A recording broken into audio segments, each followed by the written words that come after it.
Ladies and gentlemen, boys and girls, welcome to the Dino Show, where we're going to talk about wrestling today. Last night was the most stupendous night one of WrestleMania, and it was stupendous. We had the Smackdown tag team titles open the show. We had Stone Cold Steve Austin return.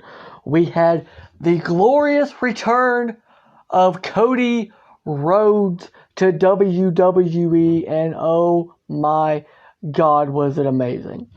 Cody returned last night to face Seth freaking Rollins, and that match completely delivered. We also had Bianca Bellaire versus Becky Lynch. That match stole the show.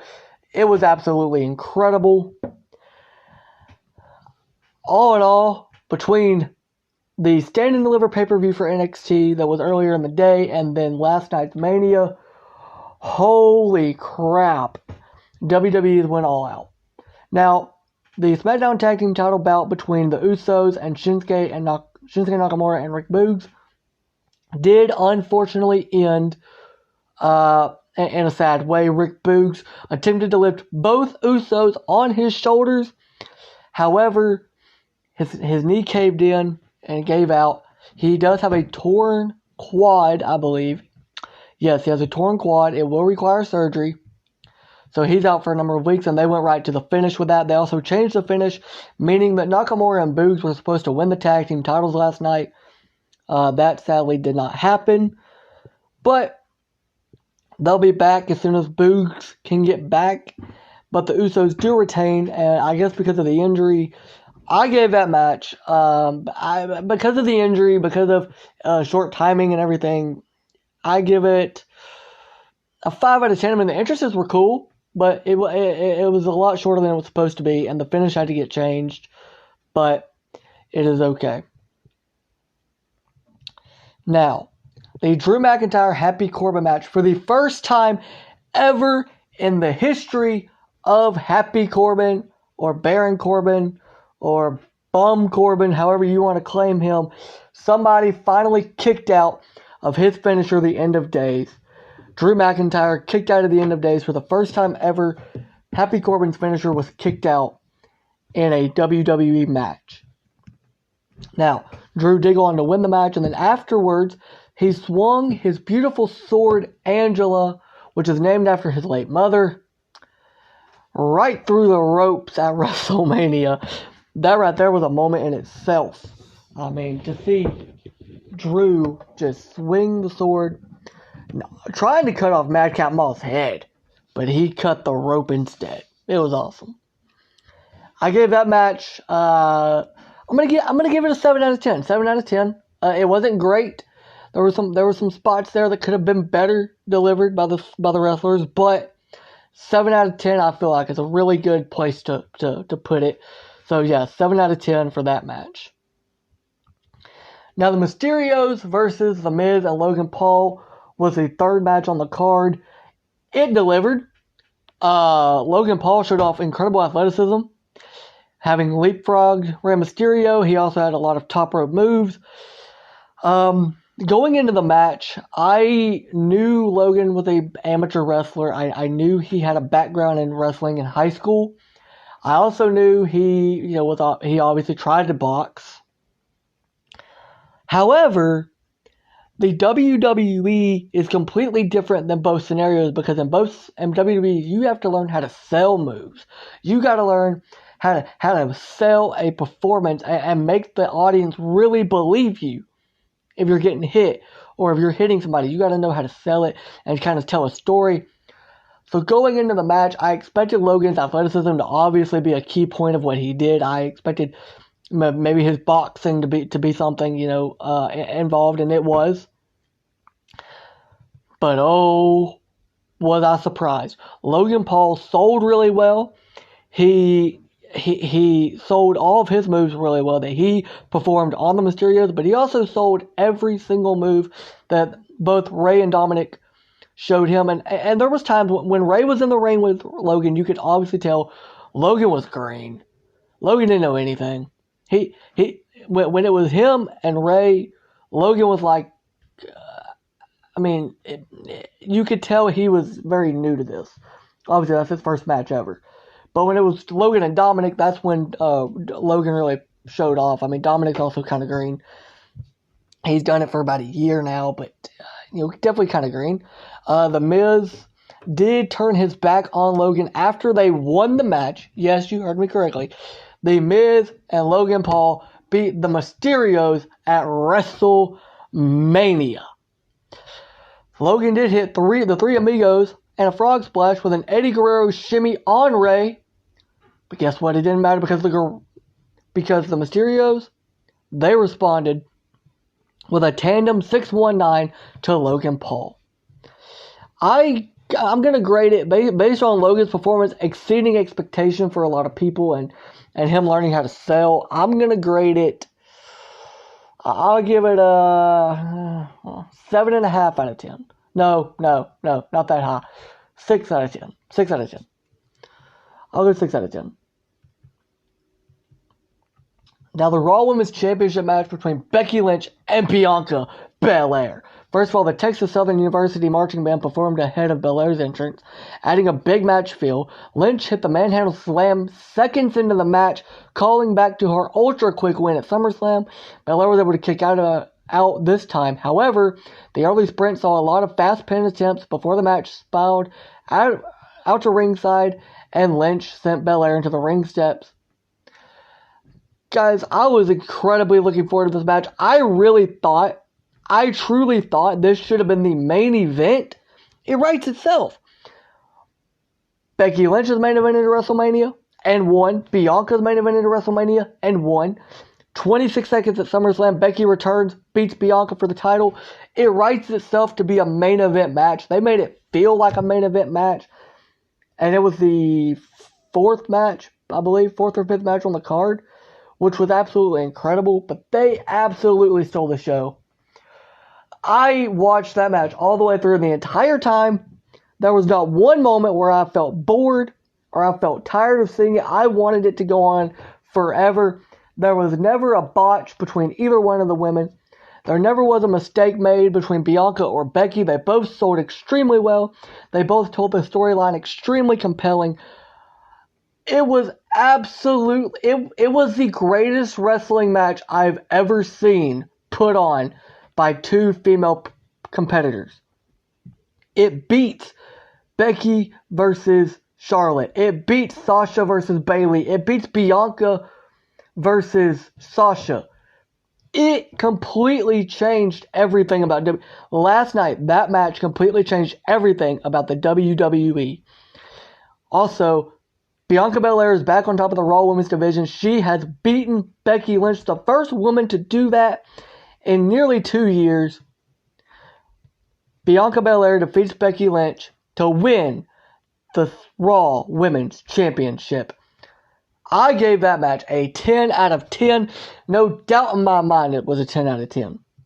They couldn't have done it any better. Just let it go on longer, but they couldn't have done it any better. Now, Seth Rollins came out to the ring. Everybody has been speculating, and I believe I said it on the past episode, but everybody has been speculating Cody Rhodes to WWE. Guys, Cody Rhodes showed back up last night. It was beautiful. The lights went out. I thought they were going to screw Seth over. They're going to screw the fans over. And it's going to be Shane McMahon or somebody like that. Or maybe The Undertaker, which I would not have complained about. Had it been The Undertaker, I would not have complained one bit. Because The Undertaker, that could have been his last match ever. It could have been The Fiend. I wouldn't have complained one bit about that. But it was Cody Rhodes, the American Nightmare, and he came out in his AEW wrestling gear to his AEW wrestling music with the name that he used in AEW. It was absolutely incredible. And the crowd in Dallas, in AT&T Stadium, went ballistic when Cody Rhodes appeared. I went ballistic when Cody Rhodes appeared. I don't know how night 2 tonight can top anything at all that happened during last night's WrestleMania. Just between the Bianca Becky match and then Seth and Cody, I don't think you can top those two moments. Those two moments on night one are going to be what's talked about for years. That's going to be what's in the archives in WWE for years. Those two moments, Cody Rhodes returning to WWE. He also used the bionic elbow, which his father, Dusty Rhodes, that was his finisher. Then he hit a crossroads and picked up the win over Seth Rollins, proving that WWE is going to hopefully, please, if WWE, if you hear this, please do not screw this up. You've got a beautiful storyline here with Cody and Seth. And you have a chance to make Cody into the star that he should have been 6 years ago when y'all botched and made him Stardust. Please do not screw that up. You've got a great storyline with Seth and Cody that you can carry into the next pay-per-view. I don't think you put Cody right in the middle of the title picture yet. I really don't. But eventually you're going to have to, and I think you need to make this make better sense. You've got to have Cody in the title picture at some point. Not now, but at some point. Cody Rhodes, man. I love him. I've watched him in WWE. I watched him in New Japan Pro Wrestling. I watched him in Ring of Honor. I watched him in AEW. I never thought in my head, even though I really wanted it to happen, I never thought he would come back to WWE, and I definitely did not think they would allow him to come back as Cody and not Stardust. But we got Cody. We didn't get a Stardust. Although he did do a cartwheel and a little Stardust thing that he used to do when he was Stardust. So that was incredible to see. A little throwback. A little nostalgia for the old-time wrestling fans. Smackdown Women's Championship match, Charlotte Flair versus Ronda Rousey. Look, guys, I was gassed after the Cody and Seth match. By the way, I gave that match a 9 out of 10. That they could have, I don't know, the entrances were obviously great. The match was good, but there was a few spots where I thought they could have done better. So I'm going to go 9 out of 10. Now, again, the SmackDown Women's title between Charlotte and Ronda, guys, going into it, I didn't care. I really didn't. It was Charlotte Flair, Ronda Rousey. I understand they're, the biggest, one of the biggest performers in WWE history in Charlotte, Ric Flair's daughter, and then the baddest woman on the planet, Ronda. But guys, Ronda is not Ronda's not a wrestler. All right, she's a UFC fighter. She doesn't know how to sell. She doesn't know how to put together a storyline. She doesn't know how to make you intrigued in a storyline. She doesn't know how to even do a freaking promo correctly. All she can do is talk about breaking people's arms. I just wasn't interested. I really wasn't. I did not care. And then them going on after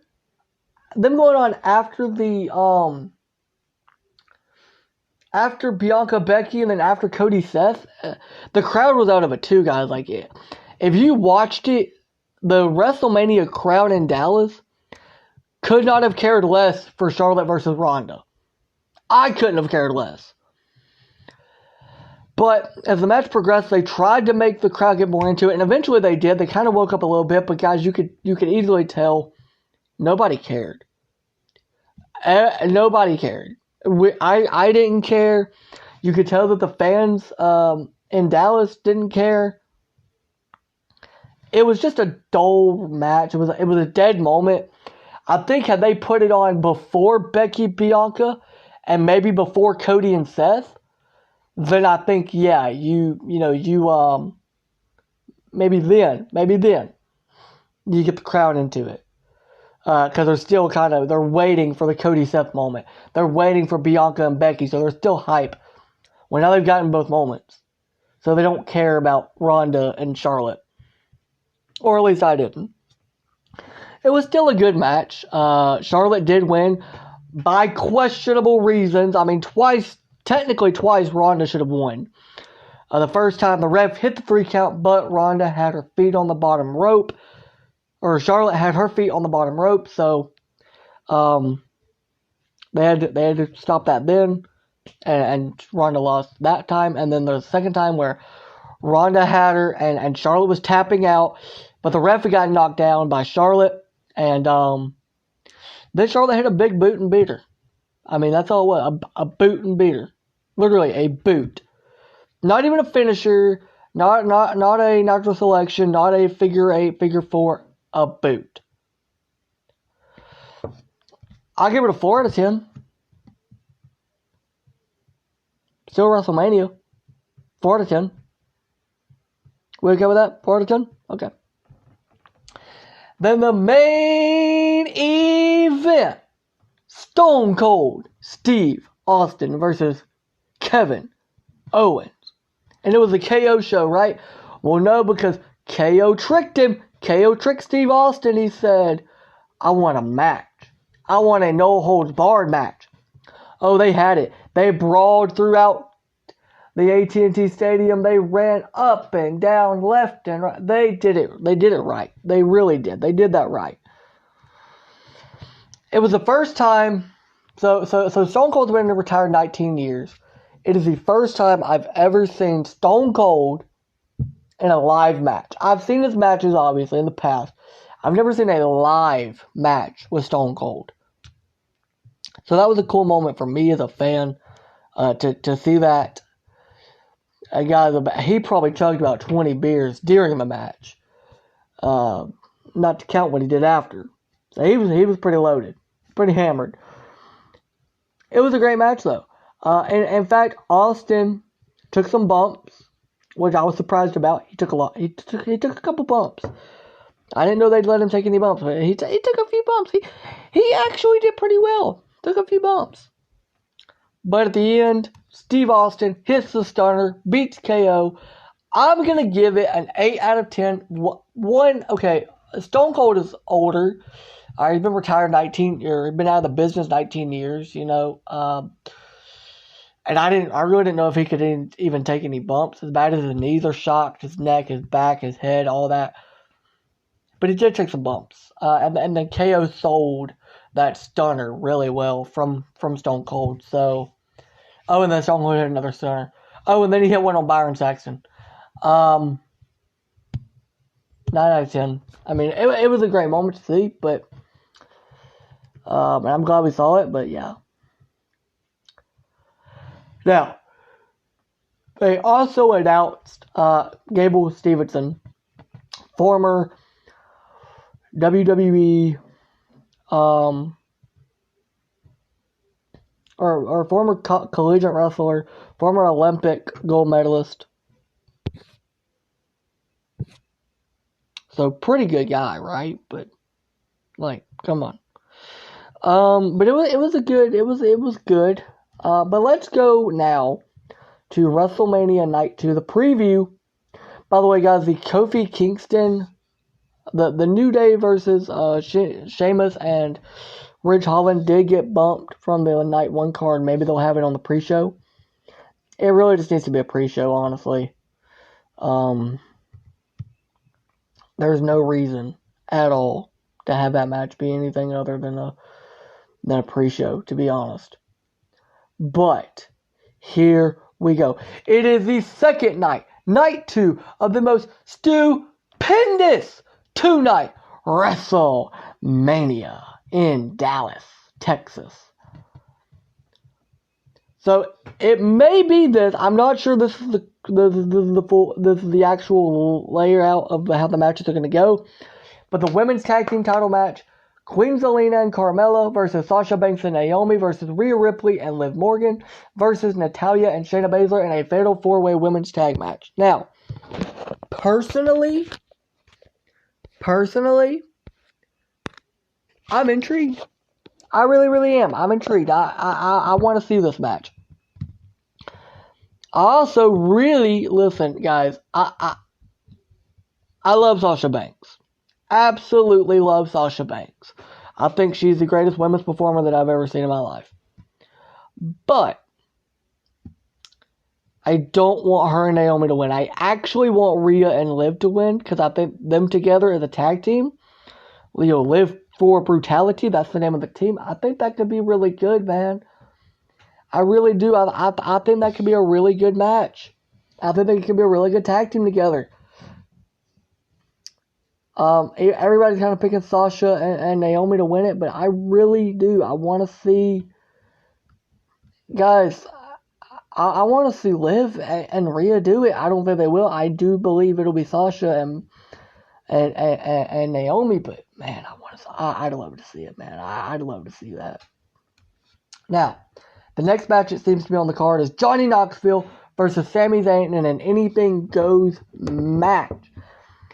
If you don't know, Johnny Knoxville did compete at this year's Royal Rumble. That's where this whole thing started.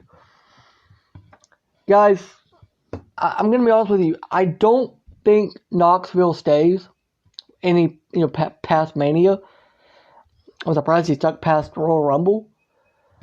So, I'm going to go with Sami. I don't think you can give the win to Knoxville and then have him leave. So I'm going to go Sami. I don't want Sami to win, but I think Sami's going to win. Now, Bobby Lashley versus Omos.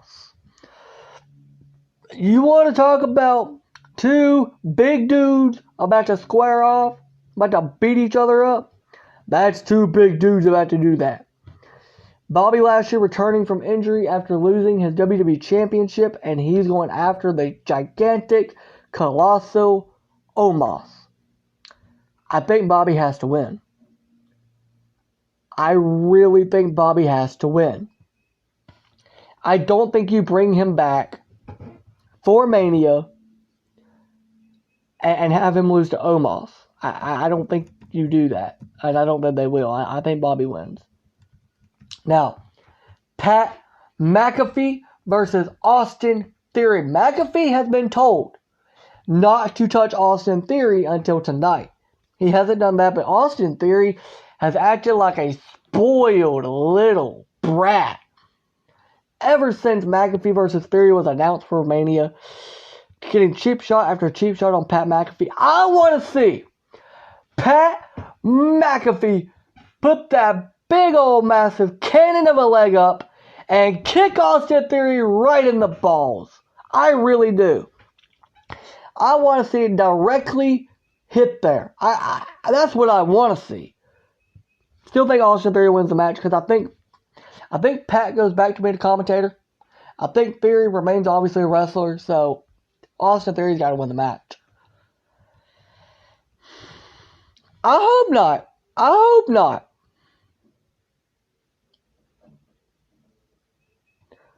But, and I do want Pat McAfee to get a good kick right in there to Austin Theory. But yeah, I think Theory wins. Now, the Raw Tag Team Championships. RK Bro versus the Street Profits versus the Alpha Academy. I think this is the end of RK Bro. I think tonight, they RK Bro's done a really good job since SummerSlam being a tag team. They really have.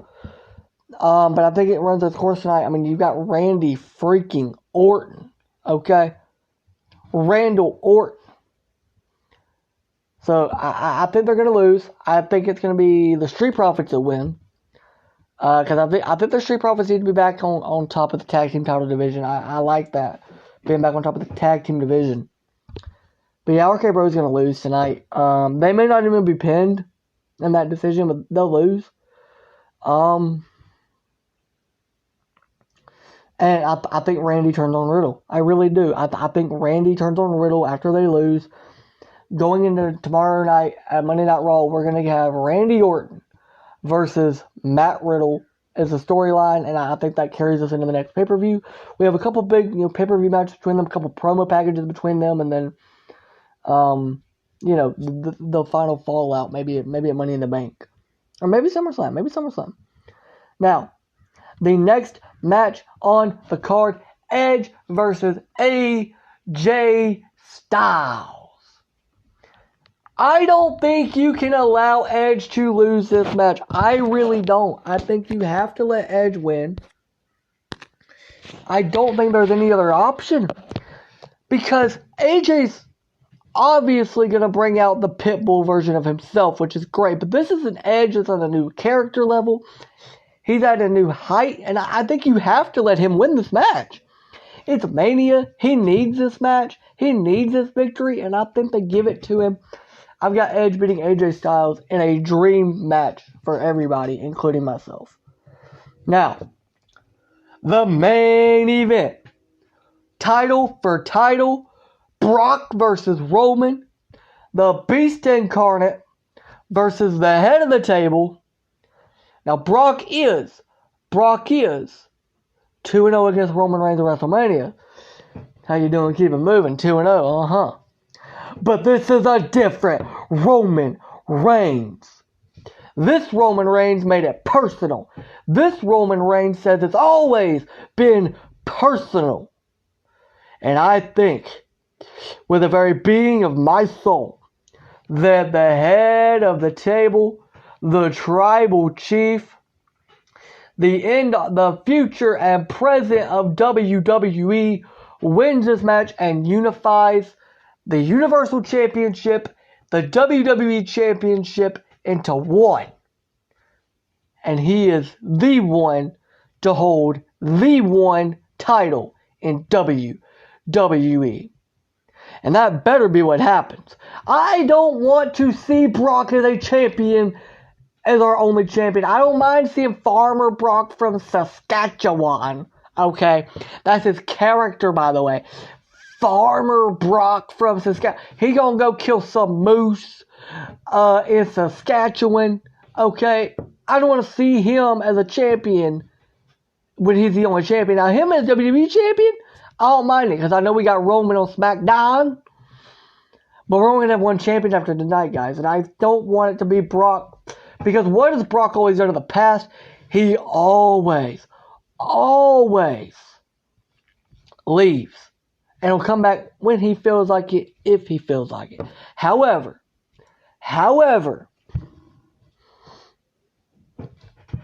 because I want to see Roman versus Rock next year at Mania, I think Roman has to win this match. To solidify this title reign, you've got to have Roman beat Brock at WrestleMania. It has to happen. You don't have a choice. There is no other option in the world. Roman has to win this match. And I think Roman will unify the two titles excellently. Thank you guys for listening. Have a great WrestleMania Sunday. And be prepared for my reactions to what happens. Because I'll be posted tomorrow before Monday Night Raw. And then we'll have Monday Night Raw. Thank you guys for listening. As always, see y'all next time. And goodbye.